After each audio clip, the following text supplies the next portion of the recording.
Hi student, मेरे प्यारे बच्चों, आज हम लोग वर्ण विचार पाठ 2 वर्ण विचार पर चर्चा करेंगे और इसको समझेंगे। सबसे पहले बेटा मैं इंपॉर्टेंस ऑफ दिस लेसन, इस पाठ का महत्व आपसे बताना चाहता हूँ। जैसे हमारे शरीर में जो स्थान बैकबोन का होता है, रीढ़ की हड्डी का होता है, वही हिंदी भाषा में या हिंदी व्याकरण में इस वर्ण विचार पाठ का होता है। आप देखेंगे कि पूरी वर्णमाला, स्वर, व्यंजन सब कुछ आप यहाँ पर पाएंगे।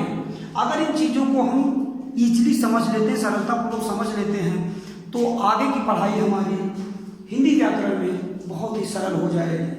तो आशा करता हूँ कि आप लोग पूरे ध्यान से, पूरे मन से इसको समझेंगे। आइए देखते हैं बेटा क्या कह रहा है कि वर्ण विचार। तो वर्ण क्या है? वर्ण क्या है? वर्ण को कहते हैं, दूसरा नाम है ध्वनि। वर्ण ध्वनि, इसको एक नाम और देते हैं जो मैं आप लोग के सामने लिखना चाहूंगा। इसको अक्षर भी कहते हैं, अक्षर भी कहते हैं। आपको लगेगा कि वर्ण, ध्वनि और अक्षर सब एक समान है, एक चीज है। हाँ, सही है। वर्ण, ध्वनि, अक्षर सब का अर्थ एक होता है, लेकिन थोड़ा सा माइनर डिफरेंट वर्ण और ध्वनि में है, वो मैं आपको अभी समझाऊंगा। पहले हम लोग वर्ण की परिभाषा देखते हैं कि भाषा की वह छोटी से छोटी इकाई, स्मॉलेस्ट पार्ट, छोटी से छोटी इकाई जिसके और सार्थक खंड या टुकड़े या भेद न किए जा सके, वर्ण या ध्वनि कहलाती है। फिर से एक बार समझेंगे। भाषा की वह सबसे छोटी से छोटी इकाई जिसके और सार्थक खंड, टुकड़े या भेद न किए जा सके, वर्ण कहलाती है। बहुत ही ध्यान से समझेंगे। कहने का मतलब है कि वर्ण जो है वो भाषा की सबसे छोटी, स्मॉलेस्ट पॉइंट है, सबसे छोटी इकाई है। और इसके देखते हैं कि वर्ण और ध्वनि में अंतर क्या है। तो ये बात बेटा आप लोग ध्यान से समझेंगे। वर्ण और ध्वनि दोनों का अर्थ एक ही है, लेकिन थोड़ा सा जो अंतर है वो ये है कि वर्ण जब हम इसको लिख देते हैं, जैसा हमने आपके सामने लिखा हुआ है, ये सब के सब आपके क्या है? वर्ण हैं। लेकिन जब हम इन्हें केवल बोलते भर हैं, इन वर्णों को, जैसे स्वर और व्यंजन की बात कर रहे हैं, इन्हें अगर हम केवल बोलते हैं तो उसे ध्वनि कहते हैं। इसी को जब हम लिखित रूप में प्रस्तुत करते हैं तो उसे वर्ण कहते हैं। इन्हीं वर्णों के व्यवस्थित एवं क्रमबद्ध समूह को वर्णमाला कहते हैं। फिर से वर्णमाला की परिभाषा देखेंगे। वर्णों के व्यवस्थित एवं क्रमबद्ध समूह को वर्णमाला कहते हैं। बेटा देखेंगे पूरी की पूरी वर्णमाला को हम लोग स्वर और व्यंजन दो बड़े भागों में बांटते हैं। नंबर 1 स्वर और नंबर 2 व्यंजन।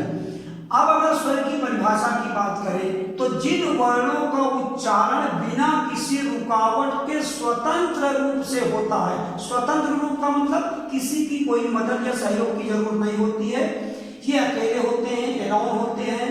तो फिर से ध्यान से सुनेंगे। जिन वर्णों का उच्चारण बिना किसी रुकावट के स्वतंत्र रूप से होता है उन्हें स्वर कहते हैं। हिंदी में स्वरों की संख्या कितनी है? 11 है। स्वरों की संख्या कितनी है? मूल स्वर जो हिंदी के हैं वो 11 हैं। अभी इसके बाद में बहुत सारे स्वरों की और बात करेंगे, जैसा आप यहाँ देखेंगे। अनुस्वार की बात करेंगे, अनुनासिक की बात करेंगे, उसके बाद आगत स्वर एक है उसकी बात करेंगे। लेकिन मूल स्वर जो है वो हिंदी में कितने हैं? 11 है। इसके आगे एक कदम और बढ़ाते हुए हम लोग देखते हैं बेटा कि इन्हीं स्वरों को, इन स्वरों को, 11 स्वरों को या हिंदी वर्णमाला के स्वरों को 3 भागों में बांटा गया है। कभी कभी क्वेश्चन पूछता है कि स्वर के कितने भेद हैं, तो आप कहेंगे स्वर के 3 भेद हैं। वो तीनों भेद आपके सामने हैं: ह्रस्व स्वर, दीर्घ स्वर और प्लुत स्वर। ह्रस्व स्वर किसे कहते हैं? जिनके उच्चारण में कम समय लगता है, उन्हें क्या कहते हैं? ह्रस्व स्वर कहते हैं। फिर से सुन लेंगे। जिन स्वरों के उच्चारण में कम समय लगता है उन्हें ह्रस्व स्वर कहते हैं। इनकी संख्या कितनी है बेटा? 4 है। यहाँ पर मिल गया 4 है। ह्रस्व स्वरों की संख्या कितनी है? 4। कौन कौन से हैं? छोटा आ, छोटी ई, छोटा ऊ और री। दूसरा क्या होता है? स्वर का दूसरा जो भेद है वो है दीर्घ स्वर। और दीर्घ स्वर उन्हें कहते हैं जिन स्वरों के उच्चारण में ह्रस्व से दुगुना समय लगता है, वे दीर्घ स्वर कहलाते हैं। ह्रस्व स्वरों से दुगुना समय जिन स्वरों के उच्चारण में लगता है उसे दीर्घ स्वर कहते हैं। ये कौन कौन से हैं? बड़ी ई, बड़ा ऊ, ए, आए, ओ, औ, और इनकी कुल संख्या कितनी है? 7 है। तीसरा जो स्वर का भेद है जो कि प्रयोग में नहीं है, प्रचलन में नहीं है, लिखित रूप से बहुत कम प्रयोग इसका होता है, लेकिन इसको भेद की बात कर रहे हैं तो स्वर का जो तीसरा भेद है वो है प्लुत स्वर। और ये जो प्लुत स्वर है, प्लुत स्वर ह्रस्व स्वर से तिगुना समय लगता है तो इसे प्लुत स्वर कहते हैं। जैसे ओम, ये है प्लुत स्वर के चिन्ह, ऐसे ही प्लुत स्वर लिखा जाता है। इसको हमने 2 बार लिख दिया है, एक ही बार, ये दोनों अलग अलग बार है और सेम चीज एक ही चीज है। इसके बाद स्वर की बात हम कर चुके, अब हम बात करते हैं व्यंजन की, क्योंकि वर्णमाला को 2 भागों में बांटा गया, स्वर और व्यंजन में। देखते हैं व्यंजन की बात करते हैं। जिन वर्णों का उच्चारण करते समय स्वरों की सहायता ली जाती है उन्हें व्यंजन कहते हैं। फिर से ध्यान से सुनेंगे व्यंजन की परिभाषा, एक बार फिर से ध्यान से सुनेंगे। जिन वर्णों का उच्चारण करते समय स्वरों की सहायता ली जाती है उन्हें व्यंजन कहते हैं। अर्थात व्यंजन स्वतंत्र नहीं होते हैं, ये स्वरों की सहायता से बनते हैं। हमने वर्णमाला को एक जगह रखने का काम किया ताकि आपको पूरी वर्णमाला समझ में आए। वर्णमाला को हमने देखा कि आप देखिए कितने सारे पार्टों में, कितने सारे भागों में इसको बांटा गया है। स्वर की बात करेंगे तो छोटा, बड़ा, छोटी, बड़ी, छोटा ऊ, बड़ा ऊ, री, ए, आए, ओ, औ, ये 11 मूल स्वर।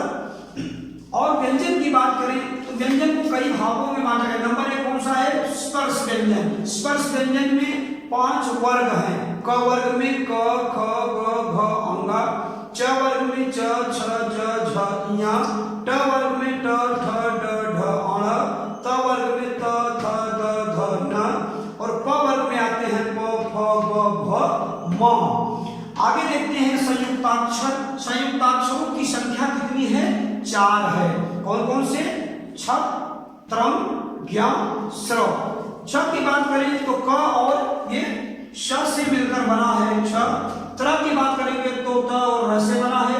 ज्ञ की बात करें तो ज और य से बना है। स्र की बात करें तो स और र से बना हुआ है। मेरे प्यारे बच्चों, बहुत ही ध्यान से इसको समझना है आपको। आयोग वाह, आयोग वाह ये स्वर के ही एक रूप है और इन्हें आयोग वाह कहते हैं। तो कौन कौन से? 2 हैं, अं, आह। आयोग वाह की संख्या कितनी है? 2। आगत स्वर, ये जो आगत स्वर है वो कहां से लिया गया है? आप जानते हैं कि आंग्ल भाषा का ये स्वर है, अंग्रेजी भाषा से ये स्वर लिया गया है और इसको क्या कहते हैं? इसके हमने एक उदाहरण लिख दिया है ताकि आप और अच्छे समझ में। ये जो मात्रा है ऊपर, ये जो मात्रा लगी हुई है, ये जो मात्राएं आप देख रहे हैं, ये मात्राएं, ये थॉमस के ऊपर मात्रा, कॉपी के ऊपर, डॉक्टर के ऊपर, इस तरह की बहुत सारी मात्राएं आप लगी हुई देखते होंगे जिसमें बिंदी नहीं लगता है, लेकिन ये मात्रा होती है, ये आगत स्वर है। और ये कॉपी, थॉमस, डॉक्टर, इस तरह के शब्द लिखने में इनका प्रयोग किया जाता है। आगत व्यंजन कौन कौन से हैं? ये जो आगत व्यंजन है तो ये दोनों कहां से लिए गए? फारसी से लिए गए हैं। और इसको यहाँ ज और फ पढ़ते हैं। जैसे बोलोगे गजल तो ज नहीं बोलते, इसको ज बोलते हैं। फ नहीं बोलते, इसको फ बोलते हैं। द्विगुण अतिरिक्त व्यंजन, इनके 2 नाम है, या तो द्विगुण व्यंजन भी कह सकते हैं या तो अतिरिक्त व्यंजन भी कह सकते हैं। और कौन कौन से हैं? ड़ और ढ, ड़ और ढ। ये ड और ढ है, यहाँ ध्यान से देखेंगे। ये क्या है? ये ड है, ये ढ है, लेकिन ये क्या है? ये ड़ है और ढ है। ध्यान देंगे। अनुस्वार कौन कौन से हैं? अनुस्वार है एक अं और अनुनासिक है अह।